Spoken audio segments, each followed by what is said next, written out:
Madame, monsieur, bonsoir. Très heureux de vous retrouver sur Vox Africa dans le cadre de cette nouvelle chronique. Aujourd'hui, je vais revenir avec vous sur les institutions régionales et sous-régionales africaines. Dans le cadre de ces chroniques, je vais m'arrêter sur deux exemples. La CEDEAO, bien entendu, parce que c'est l'institution qui fait l'actualité aujourd'hui, mais plus globalement l'Union africaine. Ces organisations sont nées aussi à l'image aussi de la manière dont ces pays ont pris leur indépendance. À l'épreuve de pas mal de circonstances, on voit que ces organisations, effectivement, sont confrontées à la dure réalité en fait, du terrain, c'est-à-dire que le jeu des grandes puissances. Il faut noter que si ces organisations n'ont pas réussi à atteindre leur objectif, c'est quelque part également elles ont été tout le temps manipulées par les puissances. C'est ça, sans oublier un dernier élément, c'est que puisque ces pays ne sont pas véritablement indépendants politiquement, mais aussi économiquement. Alors, qui paye commande. Donc, c'est aussi ça la question. D'accord. Donc, elles ne sont jamais arrivées à mettre des mécanismes en place pour s'autofinancer. Et donc, ce manque d'autofinancement aussi explique le fait qu'à l'épreuve des circonstances, donc on voit que ces organisations-là, on a l'impression que c'est pourquoi il y a beaucoup de critiques à leur encontre. Commençons par la CEDEAO. Et posons-nous un certain nombre de questions. Premièrement, qui finance la CEDEAO? Le budget 2023 de cette institution est fixé à 400 milliards de francs CFA. Mais ce qu'il faut noter, c'est que ce budget doit être financé notamment entre 70 et 90% par les États membres, à travers un mécanisme de taxe que les États devraient pouvoir recouvrer sur les importations des produits venant des pays non membres de la CEDEAO. C'est clairement le manque de volonté politique que nous n'arrivons pas à financer la plupart de nos organisations sous-régionales. Nous importons un tiers de la nourriture que nous consommons pour 70 milliards de dollars. 1% de 70 milliards de dollars peuvent certainement financer nos institutions. Donc il faut de la volonté politique. Mais seulement dans les faits, les choses ne sont pas aussi simples. Tous les États ne jouent pas le jeu. Tous les États ne payent pas leurs cotisations et contrairement à ce qu'on peut penser, c'est pas les États qu'on pourrait imaginer qui ne jouent pas le jeu. Par exemple, un pays comme le Burkina Faso ou la Guinée qui sont en pleine crise aujourd'hui sont à jour de leurs cotisations au sein de la CEDEAO. La deuxième chose qu'il faut relever, c'est que les objectifs de la CEDEAO pour cette année étaient très clairs. Ce budget a été voté pour contribuer notamment au renforcement de la paix et de la sécurité dans la sous-région, au renforcement de l'intégration régionale, à la promotion de la bonne gouvernance et à l'appui au développement inclusif et durable. Vous voyez très bien que cette CEDEAO qui veut engager une guerre n'est plus dans la mission qui lui a été assignée. Bien plus, poussons le bouchon un peu plus loin. Cette CEDEAO qui veut faire une guerre au Niger, comment compte-t-elle la financer? On comprend très bien en réalité que la CEDEAO aussi ne sera utilisée que comme un paravent. Elle n'a pas d'argent déjà pour assurer ses propres programmes, parce qu'il faut le rappeler, l'essentiel de l'argent qui vient des États membres sert grandement au fonctionnement de la CEDEAO. Pour financer ces programmes, la CEDEAO est parfois obligée de faire appel aux bailleurs de fonds internationaux, notamment l'Agence française de développement. Donc voilà une institution qui a du mal à trouver des mécanismes pour s'autofinancer, pour financer ses programmes, qui est prête à faire une guerre. La CEDEAO, les chefs d'État ont décidé d'activer la force en attente et de déployer cette force pour rétablir l'ordre constitutionnel au Niger. Les chefs d'État ont marqué un accord donc pour le déploiement des troupes d'un certain nombre de pays, dont la Côte d'Ivoire. La Côte d'Ivoire fournira un bataillon et a pris toutes les dispositions financières pour l'opération. Si elle doit durer 3 mois, les provisions seront faites au niveau budgétaire pour que nos soldats et nos officiers qui participeront à cette opération ne manquent de rien.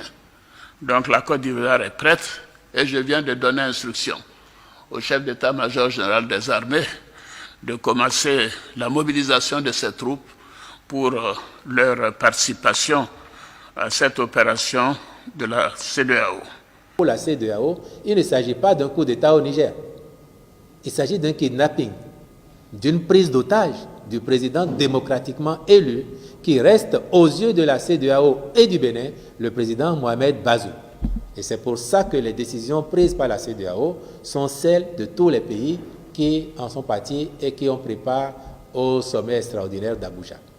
Toujours pour rester dans la CEDEAO et ses incongruités, il faut noter que la CEDEAO en 2020 avait lancé un vaste programme de financement de la lutte contre le terrorisme. On parlait à l'époque d'1 milliard de dollars sur 5 ans, c'est-à-dire 2020 à 2024. Nous avons décidé au niveau de la CEDEAO de contribuer à hauteur d'1 milliard de dollars au financement des forces conjointes et au renforcement des capacités opérationnelles et de renseignement.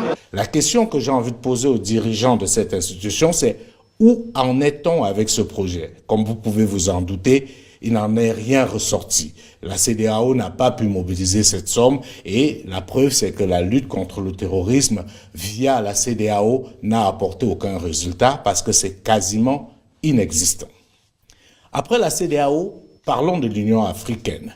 Et pour parler de l'Union africaine, j'aimerais qu'on fasse une sorte d'analyse comparée pour démontrer en réalité qu'on est dans une situation totalement incompréhensible. Première approche, nous allons comparer l'Union africaine à l'Union européenne. Première question, qui finance? Ce budget est élaboré par la Commission européenne. Il est ensuite adopté conjointement par le Conseil de l'Union européenne et le Parlement européen. Les recettes sont composées de 3 types de ressources. Des droits de douane sur les importations en provenance de l'extérieur de l'Union européenne, une partie de la TVA perçue dans l'Union européenne et le versement par chaque État membre d'un pourcentage de ses revenus qui varie en fonction de la richesse nationale. Un pays dit riche contribuera ainsi plus qu'un pays dit moins riche. Actuellement, le premier contributeur est l'Allemagne, suivi de la France, de l'Italie et du Royaume-Uni. Mais que fait exactement l'Union européenne avec ce budget ? Tout d'abord, il faut savoir que seuls 6% des dépenses sont consacrées au fonctionnement de l'Union européenne pour entretenir ses bâtiments, payer son personnel ou encore financer le coût de traduction et d'interprétation dans les 24 langues officielles. De ce fait, près de 94% des dépenses servent à financer des activités concrètes dans toute l'Union européenne. Et à côté de ça, ils ont développé des mécanismes qui permettent que, par exemple, des sanctions infligées aux entreprises non européennes contribuent au financement de l'Union européenne. Au niveau de l'Union africaine, vous serez frappé de vous rendre compte que les 2/3 du budget de l'Union africaine viennent de l'extérieur. Et dans ces 2/3-là, le principal financier de l'Union africaine, c'est l'Union européenne. Assez curieux. À côté de ça, vous avez des pays comme les États-Unis, la Chine et même l'ONU qui finance l'Union africaine.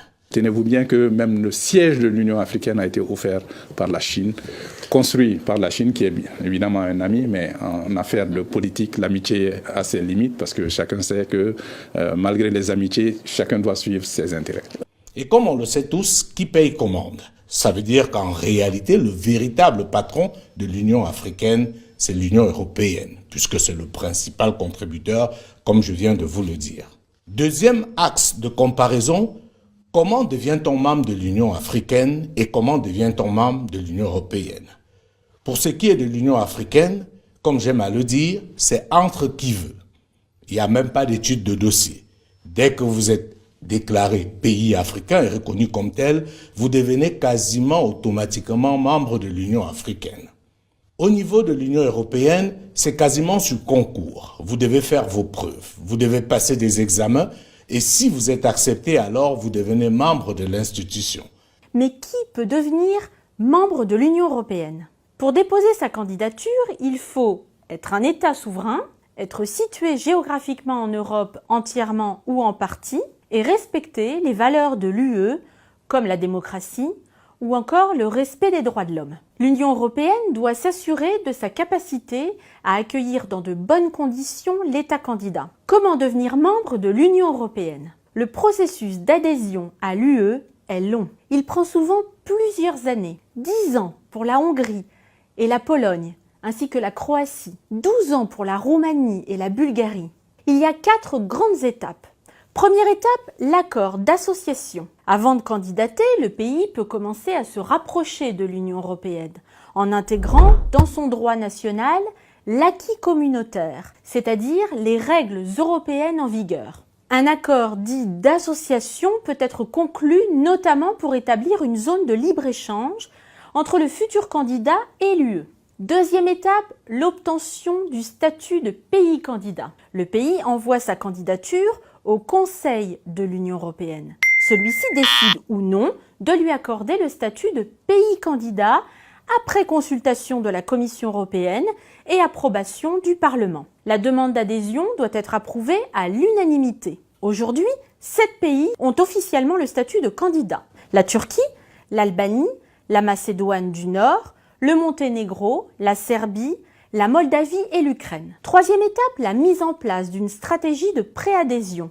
C'est la phase de négociation. L'Union européenne doit s'assurer que l'État candidat a repris dans sa législation les règles européennes. Bruxelles doit également établir si l'État candidat est en mesure de remplir les conditions économiques et politiques requises et de souscrire aux objectifs de l'Union politique, économique et monétaire. Une fois candidat, l'État peut obtenir des aides financières pour pouvoir mener les réformes institutionnelles et économiques nécessaires à son adhésion. La Macédoine du Nord et l'Albanie, candidats officiels à l'UE, sont entrés dans cette phase le 18 juillet 2022. Si l'État candidat est parvenu à franchir les 3 premières étapes, il ne lui en reste plus qu'une, 4e, la signature du traité d'adhésion. Le traité d'adhésion doit être signé et ratifié par l'État candidat et tous les États membres de l'UE. Si un État s'y oppose, l'adhésion est bloquée. Une fois le traité d'adhésion ratifié, l'État candidat devient adhérent à l'Union européenne et un État membre à part entière. Et vous constatez très bien qu'il y a plusieurs pays qui toquent aux portes de l'Union européenne depuis des années, parce que selon justement les garants de cette institution, ces pays-là ne remplissent pas toutes les conditions pour devenir membres de cette institution. On voit bien que la question du financement de l'Union africaine est un véritable problème. L'Union africaine est malheureusement devenue un instrument aux mains de certaines puissances pour réaliser leurs ambitions géopolitiques sur le continent. Et malgré la réforme courageuse et avant-gardiste proposée par le président du Rwanda, Paul Kagame, rien n'a véritablement changé. For me, when I'm watching on television and I find our leaders who should have been working together all along to address these problems that commonly affect their countries, wait until they are invited to go to Europe to sit there and just, you know, it's like they are made to sit down and address their problems. Why does anybody wait for that? What image does it even give about us, about Africa? In fact, the image it gives is that we are not there to even address these problems. We are there for a photo opportunity. We are happy to sit there in Paris with the President of France and address and just talk about addressing problems. It doesn't make sense that our leaders cannot get themselves together to address problems affecting our people. It doesn't make sense. I think there is that serious problem. African leaders, we don't need to be invited anywhere to go and address our problems without first inviting ourselves to come together to tell each other the actual truth that we must tell each other about our serious problems. On se retrouve aujourd'hui dans une configuration où des pays comme la Chine envoient des soldats pour le maintien de la paix en Afrique. Et il faut noter aussi que l'Union africaine brille par son incapacité à mobiliser les moindres ressources pour résoudre elle-même ses problèmes. On se rappelle très bien qu'en 2016, l'Union africaine avait annoncé vouloir lever 400 millions de dollars pour le maintien de la paix en Afrique. Mais seulement presque 10 ans après, sur les 400 millions de dollars, seulement 60 millions ont pu être mobilisés. Alors la conséquence de cet état de choses pour nos institutions est claire. C'est que ces institutions ne servent pas les populations africaines. Elles ne servent pas l'Afrique. Elles servent ceux qui les financent, ça veut dire leurs véritables patrons. On a pu le vérifier pour le cas de l'Union africaine de manière précise lors de la guerre en Libye. Quand on a voulu déloger Mouammar Kadhafi par tous les moyens, l'Union africaine n'était pas d'accord. Mais, parce qu'elle n'a pas les moyens, parce qu'elle ne dépend pas d'elle-même, parce qu'elle n'est pas indépendante, elle n'a pu rien faire. Malgré l'opposition de l'Union africaine, avec justement à l'époque le président de la Commission, le Gabonais Jean Ping, elle a dû plier bagage face à la détermination de certaines puissances occidentales, en tête desquelles la France et le Royaume-Uni. Lorsque la crise libyenne a éclaté, nous avons dit à nos partenaires étrangers, en 1993, vous êtes arrivés, vous avez bombardé la Somalie et vous êtes partis. Nous sommes là avec la Somalie dans les bras. 20 ans, un pays zombie. Donc nous avons dit, attention, la situation là n'est pas facile. Et nous avons mis en place le 10 mars, le Conseil de paix et de sécurité. Le 10 mars, une feuille de route. Je suis allé promouvoir cette feuille de route à Washington, à Londres, à Bruxelles, partout, expliquant à nos partenaires américains, anglais, européens, notre feuille de route et comment nous allons y parvenir. Mais je crois qu'ils avaient décidé qu'il fallait bombarder. Je crois que tout ce qui se passe là était déjà décidé. Je n'entre pas dans les détails, mais je crois qu'ils avaient décidé de faire ce qu'ils voulaient faire. Dans ce contexte-là, nous avons été marginalisés, ignorés, et je dirais même humiliés. Que pouvions-nous faire? Qu'est-ce que les États membres pouvaient faire devant une situation comme ça? Et c'est ainsi que la Libye a été détruite et les conséquences sont celles qu'on connaît jusqu'aujourd'hui. Les armes aujourd'hui circulent dans le désert. Il y a des SAM 7, il y a des SAM 9 dans le désert. Personne ne les contrôle. Personne. Tous les trafics sont en train de s'opérer dans le désert. Mais on leur avait dit ça. On leur avait dit. Je crois qu'ils pensaient que la guerre durerait 15 jours. Ça a duré 8 mois. 26 000 sorties d'avions. 10 000 frappes aériennes. 50 000 morts. Pour sortir de cette chronique, il est très important de signifier pourquoi c'est important que l'Afrique puisse avoir des institutions qui soient totalement indépendantes. Et cette indépendance dépend d'abord de l'indépendance financière. Parce que tant que l'Afrique ne pourra pas elle-même financer la CEDEAO, l'Union africaine ou la SADC, ces institutions resteront purement et simplement des instruments à la disposition des grandes puissances qui vont les utiliser, comme on le disait tantôt, dans le cadre de la préservation, de la protection ou de la conquête de leurs intérêts. Alors, il faut noter que le problème de nos institutions, c'est qu'on s'unit juste pour des raisons géographiques, alors que c'est l'erreur à ne pas commettre. On ne peut pas penser que parce qu'on partage le même territoire, on est obligé de s'unir.